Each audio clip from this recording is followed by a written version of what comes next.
시작하겠습니다. 안녕하세요. 수학영역 담당 이상현 강사입니다. 일단 간단하게 소개를 드리면요.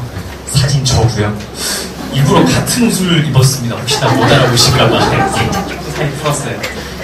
네, 아래 학원을 거쳐서 현재 중계명인 학원에서 학생들을 가르치고 있고요. 아까 원장님께서 설명하신 것처럼 차영진 수학연구소 현장 팀장 역할을 겸임하고 있습니다. 차영쌤 아시는 분도 계시고 모르는 분도 계시는 것 같아요. 아까 원장님께서 설명하신 것처럼 대성마이백 온라인에서 고3 그리고 N수생들 대상으로 수학을 가르치고 계십니다. 저도 같이 현장에 나가서 단연간 학생들을 지도해 왔습니다.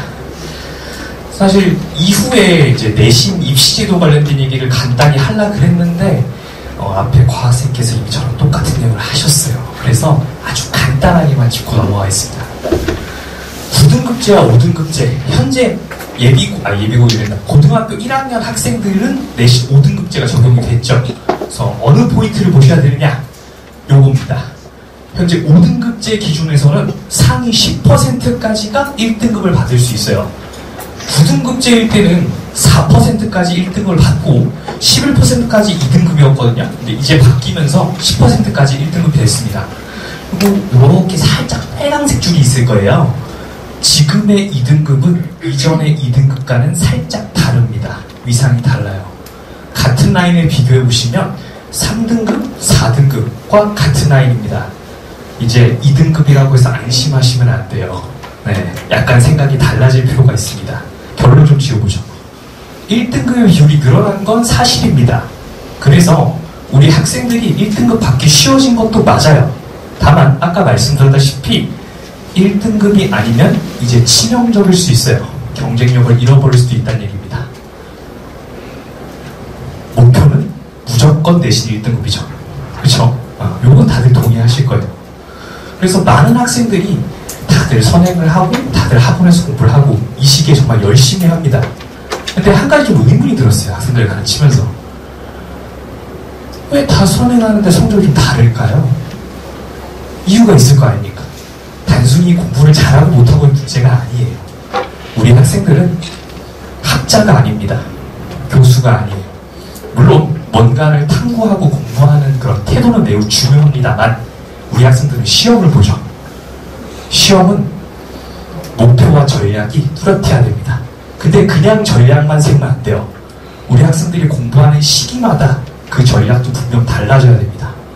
시기별로 목표 전략이 명확히 구분되어야 그리고 이걸 잘 이행해야 성공할 수 있다는 뜻이죠. 잠깐 구체적으로 살펴보겠습니다. 우리 학생들의 1년을 아주 굵게 나눠보면 다음과 같습니다. 겨울방학 1학기, 여름방학 2학기, 중간기말 보는 건 다들 알고 계시잖아요. 지금 설명회를 하는 오늘은 11월 4일입니다. 다음 주에 개강이라고 해도 11월 달에 공부를 하게 되는 거죠. 실제 시험까지 4개월이나 시간이 남아 있습니다. 학생들이 공부를 열심히 한다고 문제를 막 외워요. 정말 많은 문제를 풉니다. 지금 외운 문제가 시험 때까지 남아 있을까요? 힘듭니다. 생각보다 힘들어요. 전략이 바뀌어야 돼요. 지금 외우는 게 능사가 아니라는 겁니다. 그럼 지금 뭘 해야 되느냐? 초석을 다져야죠. 외우는 건 나중에 외워도 됩니다. 잘 외우려면 그만한 준비가 필요합니다. 되게 뻔한 얘기일 수도 있는데 초석은 다음과 같아요. 내용 정리, 기출문제 확인, 교과서 내용, 공식 외워가죠? 이거 안 중요하다고 생각하는 사람 없어요. 맞죠? 근데 오른쪽은 조금 얘기가 다를 것 같아요. 학생들이 공부를 할 때 기출문제를 약간 아껴놓다가 나중에 푸는 경향들이 있어요. 너무 중요한 문제니까 내가 학습이 완성된 이후에 문제를 풀어보겠다. 이런 태도를 가진 학생들이 있어요. 저는 조금 반대합니다. 기출문제는요, 이미 시험에 나왔던 문항이에요. 그 학교에서 우린 이렇게 문제를 출제할 거야 라고 제시한 문항인 거죠. 기출문제를 처음 공부할 때 같이 봐야 내가 앞으로 문제를 풀게 이런 게 나오는구나. 이거 이정표를 알고 가는 거죠. 근데 완성이 된 이후에 기출문제를 풀려고 하면 생각보다 다를 수 있어요. 여지껏 뭘 공부한 거지? 이렇게 된단 말이죠.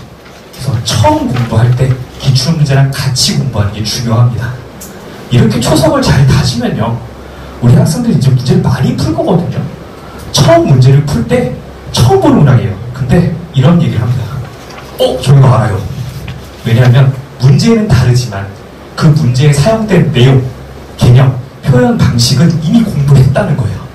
처음 보는 문항이 나와도 저 이거 알아요 할 수 있다는 거죠. 여기에 더해서 이런 좋은 초성, 이런 태도가 끝까지 유지돼야 됩니다. 언제까지? 내신 시험 때까지. 짧게 보면 그렇고요.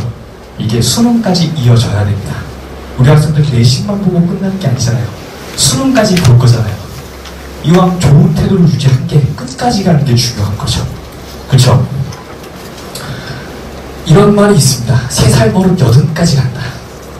아까 원장님께서 소개를 잠깐 해주셨는데, 제가 차영진 쌤이랑 같이 오랫동안 근무하면서 학생들 많이 만났다고 얘기했잖아요. 당연히 고3 학생도 많이 만나고 잘하는 학생도 많이 만났겠죠. 제가 조사를 좀 해봤어요. 너무 잘하는 거예요, 이 친구들이. 야, 너 왜 이렇게 잘하니? 라고 이제 물어보니까 이 친구들은 태도가 달라요. 이미 오기 전부터 정말 잘 갖춰져 있어요. 내신을 준비하면서 이 친구들은 뭐가 성공의 길인지 정확하게 아는 거예요. 초장부터 잘 준비되어 왔기 때문에 고3에 올라가서도 흔들리지 않아요.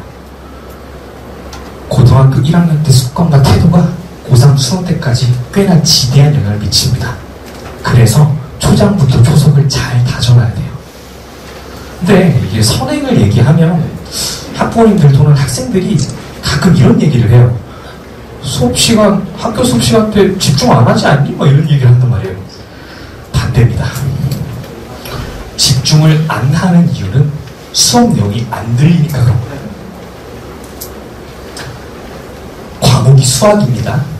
앞에 쌤이 막 뭔가 얘기하고 있어요. 나만 뭔 소리인지 몰라요. 그러면 집중 못해요. 여기 머리 쥐싸매고 있는 거 보이십니까? 학생들 다 마음속으로 이러고 있어요. 내가 할 수 있는 게 없잖아요. 그래서 포기하고 자게 됩니다. 그런데 앞에 선생님이 하시는 말씀이 내가 뭔지 아는 내용이에요. 귀에 들리기 시작합니다.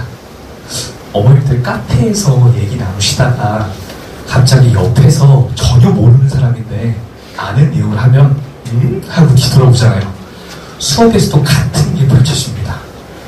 아는 내용이니까 관심이 한 번이라도 더 잘 가요. 눈길이 한 번이라도 갑니다. 집중을 안 한다고 생각하지만 나도 모르게 눈길이 가게 되는 거예요. 집중하게 된다는 얘기죠. 오히려 선행을 하면 수업을 더 잘 듣습니다. 나쁜 게 아니에요. 알겠죠? 자, 그래서 제 수업은 어떻느냐? 저의 수업의 모토가 하나 있어요. 수업이 있는 날에도 수업이 없는 날에도 우리 학생들의 학습은 지속이 돼야 됩니다. 제가 있을 때는 어떻게든 해도 다 해요. 안 하면 제가 어떻게든 관리하면 되니까. 근데 가장 중요한 건 제가 없는 날에도 그 학생들이 똑같은 농도로 학습할 수 있어야 돼요. 그래서 2가지로 나눠놨습니다. 수업이 있는 날, 없는 날. 하나씩 자세히 볼게요. 수업이 있는 날, 당연히 자체교재 씁니다. 물론 시중교재가 안 좋다는 게 아니에요. 하지만 지금은 프리윈터 기간이죠. 시중교재는 문제들이 너무 많아요. 우리 학생들이 문제 풀다가 지쳐요. 굵직한 개념과 그에 합당한 기출문제를 같이 풀면서 한번 학습해야, 그래야 준비된 상태로 문제를 잘 풀 수 있습니다. 그걸 고안해서 자체교재를 쓸 거고요. 제가 수업을 잘하긴 하지만 저만 잘한다고 우리 학생들이 잘하진 않아요. 실제로 제가 수업한 내용을 학생들이 잘 받아들였는지 안 받아들였는지 확인이 필요합니다. 그래서 항상 확인 테스트를 진행합니다. 이게 가장 중요한 부분인데요. 저는 단 한 번도 빠짐없이 개별 피드백을 진행합니다. 네, 옆에 있는 사진을 보시면 실제로 우리 테스트 본 시험지 중에 일부 문항을 갖고 왔어요. 이 친구 분명 맞았거든요. 맞았는데 제가 뭔가를 써놨습니다. 사실 피드백이 제일 중요한 이유는 우리 학생들은 시험지나 과제를 보면 맞은 거, 틀린 거 말고 구분이 없어요. 그러면 안 돼요. 맞은 문항은 저마다 찍어서 맞을 수도 있고 정확히 풀어서 맞을 수도 있고 중간까지 풀다가 찍을 수도 있어요. 그리고 틀린 문항도 가지각색이에요. 아예 손을 못 댄 문항이 있고 진짜 시간이 없어서 문제 확인조차 못한 문항이 있고 그냥 틀린 문항이 있어요. 다 구분해줘야 됩니다. 근데 학생들한테 맡기면 안 돼요. 맞았으니까 넘어가 이런단 말이에요. 그러면 안 됩니다. 제대로 된 학습이 이루어지지 않아요. 그래서 항상 상시 점검이 필요합니다. 근데 학생이 이걸 하기란 쉽지 않아요. 전문가가 해야 됩니다. 제가 합니다. 제가 직접 합니다. 맞은 문항도 틀린 문항도 맞았으면 정확히 풀었는지, 틀린 거면 다음번에 똑같은 실수를 하거나 보완돼서 다시는 안 틀리도록 이렇게 점검하고 있습니다. 수업이 없는 날 어찌 보면 굉장히 중요해요. 제가 없어도 학습이 지속되어야 된다 얘기했잖아요. 여기 사진을 보시면 백지에 뭐가 학생의 글씨로 뭐가 써 있어요. 우리 학생이 실제로 저한테 인증해준 내용입니다. 대수의 내용 하나를 그날 배운 내용을 백지에 써서 저한테 인증해줄 거예요. 저만큼은 당연히 못하겠지. 처음 하는 거니까. 다만 이걸 누구의 도움 없이 스스로 해볼 수 있느냐 없느냐가 되게 중요해요. 제가 없이도 할 수 있어야 시험장에서 스스로 문제를 읽고 풀 수 있다는 얘기죠. 항상 그걸 점검합니다. 이거의 연장선으로 당연히 과제도 점검을 하는데 중요한 게 있어요. 숙제를 몰아서 하지 않아야 됩니다. 학습이 꾸준히 지속돼야 된다 얘기했잖아요. 우리 학생들한테 일주일 동안 과제를 내주면 한 번도 안 하다가 수업 있기 바로 직전 전날에 몰아서 합니다. 제가 그 꼴을 잘 못 봐요. 그러면 안 돼요. 이미 다 까먹었는데 뭘 과제를 합니까? 저랑 합의하에 너 화요일, 목요일, 토요일날 인증할 수 있니? 네, 그러면 인증합니다. 그래서 저렇게 일정 분량씩 나눠서 저한테 꾸준히 인증하게 되어 있습니다. 단순히 과제를 풀었다 뿐만 아니라 여기 보면 노트가 있거든요. 노트에 풀이 과정이 있어요. 이 풀이 과정까지 같이 첨부해야 제가 인증해 줍니다. 마지막입니다.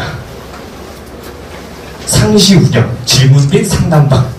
이거 수업이 있는 날은 저한테 질문하면 돼요. 근데 수업이 없는 날 학생들이 공부하다가 궁금할 수 있잖아요. 아무한테나 물어볼 수는 없지 않습니까? 저한테 물어보는 게 가장 정확하죠. 그래서 저랑 직접 소통할 수 있는 창구를 만들었습니다. 실제로 이렇게 물어봐요. 그러면 제가 확인하고 답변을 쭉 해줍니다. 우리 학생들 중에 이게 없는 사람이 없어요. 없는 학생 없죠. 이것만 있으면 그리고 와이파이가 통한다는 전제 하에 언제든 저한테 질문할 수 있습니다. 이렇게 관리하고 있습니다. 그러면 실제 사례를 한번 볼게요. 피드백 전에는 이렇게 쓰거든요. 몇 가지 짚어보면 순서가 좀 뒤죽박죽이고 공간 구분이 조금 미숙하고 수식 정렬이 안 돼요. 저랑 수업을 진행하고 나면 이렇게 바뀝니다. 일단 노트에 풀고요. 공간 구분이 명확하죠. 그리고 줄도 잘 맞췄어요. 이 제일 중요한 건데 풀이 과정이 시간의 순서와 풀이의 순서가 일치합니다. 그냥 위에 자료를 쭉 보면 서술형 뚝딱이에요. 따로 준비할 필요가 없어요. 우리 내신에서 가장 걸림돌이 되는 게 서술형 감점 요인 이런 거거든요. 저는 아무 얘기 안 합니다. 그냥 평소대로 봐. 그러면 그게 만점이야. 저렇게 준비를 하면 따로 서술형을 준비할 필요가 없어요. 이게 유지가 되면 우리 고3 학생들 수리논술 보죠. 수리논술도 같은 맥락입니다. 따로 준비할 필요 없어요. 저게 쓰면 답입니다. 저렇게 평소에 있는 그대로 하는 게 시험에서 가장 최적화된 결과를 얻는 거죠. 항상 이렇게 가르치고 있습니다. 네, 그래서 제가 준비한 프리윈터 시간표는 다음과 같습니다. 화요일, 목요일이 공통수학 1 개강하고요. 수요일, 금요일 대수를 가르칩니다. 아까 설명드렸듯이 매 수업 시간 바로 직후에는 클리닉을 진행합니다. 이 학생들이 내 수업을 잘 들었는지, 과제는 잘 이해하고 있는지, 혹시나 빠지는 부분 없는지 철저하게 관리하고 있습니다. 개강은 언제냐? 11월 11일 빼빼로데이입니다. 네, 여기까지가 제가 준비한 내용이고요. 혹시 궁금하신 내용 있으십니까? 너무 잘 들어줘서 질문이 없나 봅니다. 감사합니다. 지금까지 수학인력 장영이었습니다.